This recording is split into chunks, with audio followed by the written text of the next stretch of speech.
then and see what will happen next.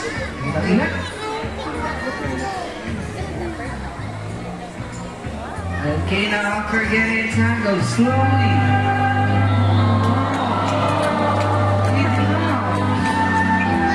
For the fila. Well, what a fine acting job, so folks, out there, big round of applause for Tequila.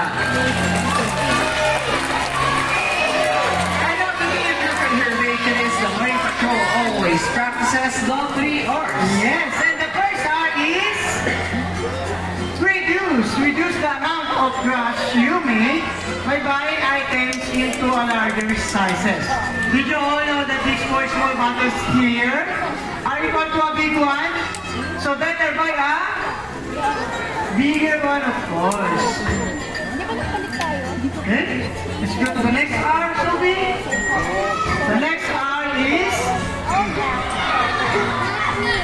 reuse. Reuse items like bags, glasses, and bottles whenever you can. And here's a great tip from our Sea Lions. Canvas bags can make great grocery bag and you can save on paper and plastic. Okay, folks, do you have any idea what is the last R? Recycle. Okay, let's see if you're right.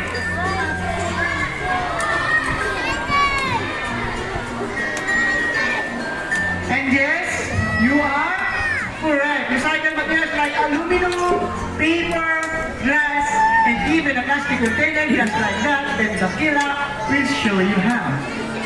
Okay, Tequila, there's a plastic container on the water. What are you going to do? Well, let's see. Well, of course, he picks it up and takes it where? Oh, where are you going to take it, Tequila?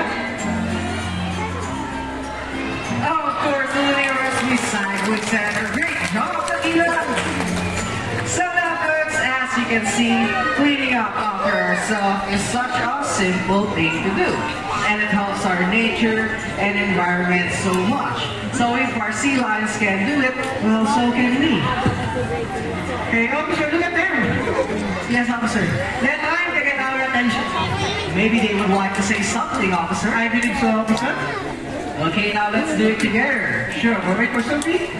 Okay, Sophie, whenever you are ready, naman. Okay, there you go. Speed up, guys.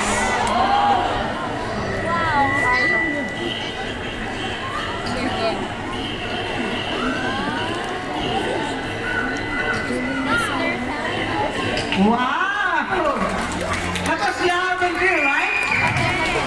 So folks, tell me, did you understand that? Who said yes? May narinig ako. Sino nagsabi ng yes?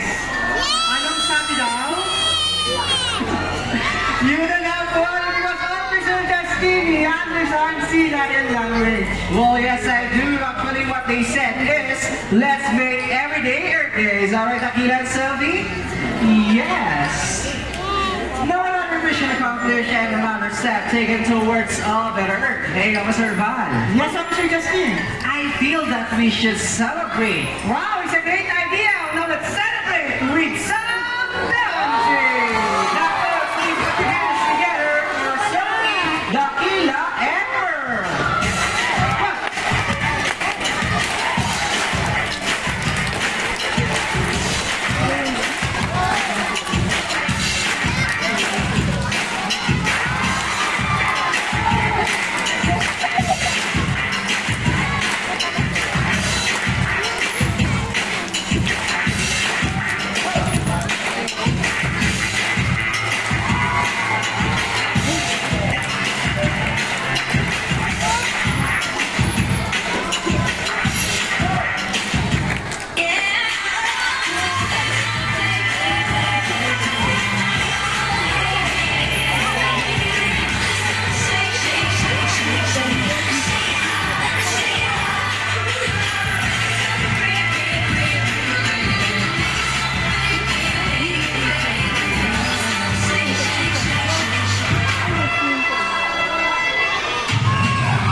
Then Jeremy would like to say thank